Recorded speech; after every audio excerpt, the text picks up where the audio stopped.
नमस्ते दोस्तों, स्वागत है आपका मेरे चैनल में। आज की कहानी है जेठानी देवरानी की कहानी। प्यार भरा रिश्ता जो दिल छू जाए।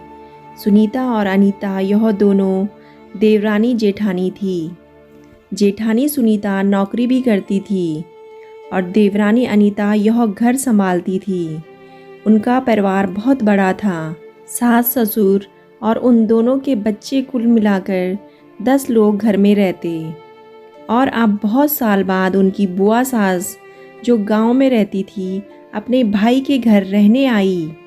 सुबह उठने के बाद बुआ सास ने देखा कि सुनीता फटाफट अपने काम कर रही थी। अनीता ने नाश्ता बनाया और वह नाश्ता सुनीता ने सबको परोसा।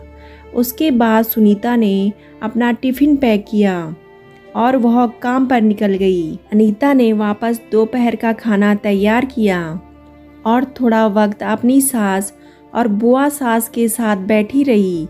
बुआ सास से रहा नहीं गया। उन्होंने अनीता को पूछा, छोटी बहू, तुम्हारी जेठानी तुझ पर बहुत हुक्म चलाती है।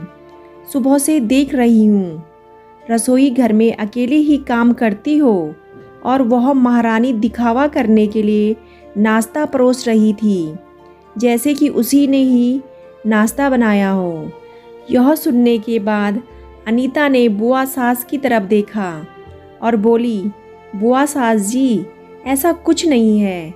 सुनीता दीदी बहुत अच्छी हैं। बुआ सास बोली, तुम बहुत भोली हो अनीता, मुझे सब समझ में आता है। मेरे बाल धूप से सफ़ेद नहीं हुए हैं। अनीता से अब नहीं रहा गया। वह बोली, ऐसा नहीं है बुआ जी। आपको सुनीता दीदी ने सबको नाश्ता परोसा, वह दिखा, पर आपको यह नहीं दिखा कि दीदी ने मुझे ज़बरदस्ती सबसे पहले नाश्ता करने दिया और चाय भी दी।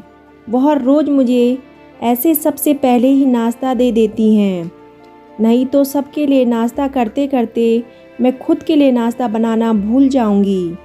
दीदी मेरी कितनी चिंता करती है। दीदी सुबह जल्दी उठकर मंदिर साफ करती है, फूल सजाकर रखती है और मुझे उनके 1 घंटे बाद उठने के लिए कहती है। शाम को आते समय बाज़ार से सब्जी भी लेकर आती, क्योंकि हमारे मिस्टर रात को देर से आते हैं और मम्मी जी को सुनीता दीदी ने बाज़ार में जाने को मना किया है, क्योंकि अब उनकी उम्र 60 साल से भी ज़्यादा हो गई है। बाज़ार में जाते समय उनको तकलीफ़ होगी, उनके पैर बहुत दुखेंगे। कभी उनको बाहर घूमने का मन हुआ तो सुनीता दीदी छुट्टी लेकर उनको घुमाने ले जाती हैं। और हाँ बुआ जी, दीदी रोज़ शाम को आने के बाद वह कितनी भी थकी हो तब भी मुझे खाना बनाने में मदद करती हैं। वह मेरी बड़ी जेठानी ज़रूर हैं, पर मुझे अपनी छोटी बहन ही समझती हैं और मैं उनको अपनी बड़ी बहन समझती हूँ। यह सब सुनकर बुआ सास एकदम चुप हो गई। उनकी चुगली अनीता के आगे टिक नहीं पाई। शाम को सुनीता सब्जी की थैली अनीता के पास देते हुए बोली, सब्जी के साथ तुम्हारे मनपसंद लेखक की किताब भी उसमें है। यह सुनकर अनीता खुश हो गई। सुनीता को थैंक यू बोलकर सब्जी की थैली किचन में रखकर वह अपने रूम में चली गई। उतने में बुआ ने सुनीता को आवाज़ दी, बड़ी बहू, ज़रा यहाँ आना। वह बोली, सुनीता, तू इतनी मेहनत करके पैसे कमाती है और ऐसे फालतू में किताब खरीदी करके मुफ्त का खर्चा करती हो, वह भी अपनी छोटी देवरानी के लिए। वह ऐसे भी घर में बैठकर करती क्या है? तुम दिन भर मेहनत करती हो और वह घर में आराम करती है। इस पर सुनीता हंसकर बोली, क्या बुआ जी, आराम? और अनीता, उसे तो कहने पर भी वह आराम करती नहीं। सुबह उठकर बेचारी काम करती रहती है।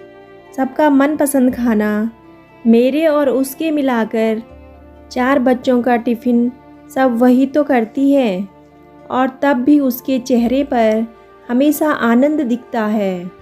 सुबह की चाय पीने के लिए उसके पास वक्त नहीं रहता। दोपहर को जब बच्चे घर आते हैं तो उनका खाना, होमवर्क सब वही देखती है।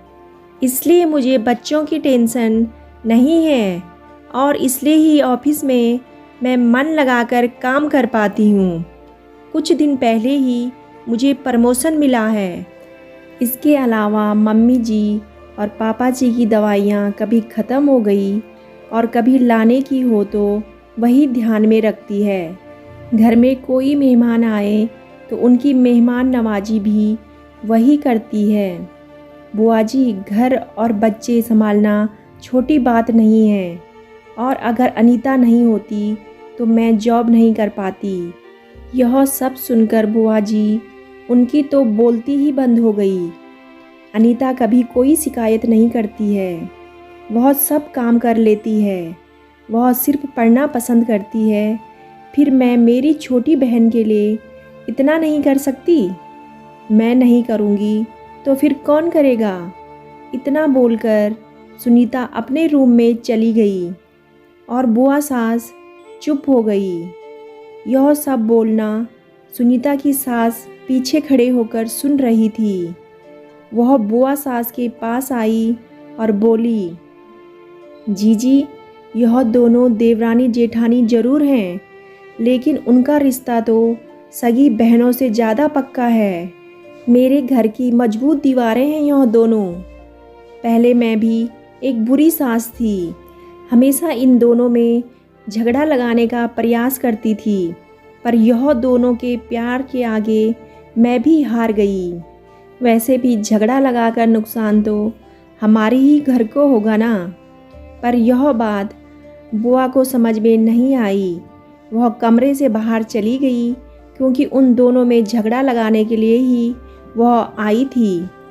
पर सुनीता और अनीता, इनके जैसे दो समझदार देवरानी जेठानी के बीच झगड़ा करवाना बहुत मुश्किल था।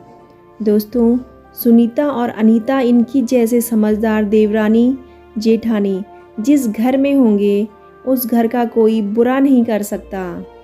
जिस घर में ऐसी बहुएं होंगी वह घर स्वर्ग बन जाएगा। और बुआ सास जैसी औरतें इनके घर का बाल भी बांका नहीं कर सकते। और जब घर में देवरानी और जेठानी सहेली की तरह रहती हैं तो उस घर में खुशियाँ ही खुशियाँ रहती हैं। ये मेरी सोच है और मैंने देखा है।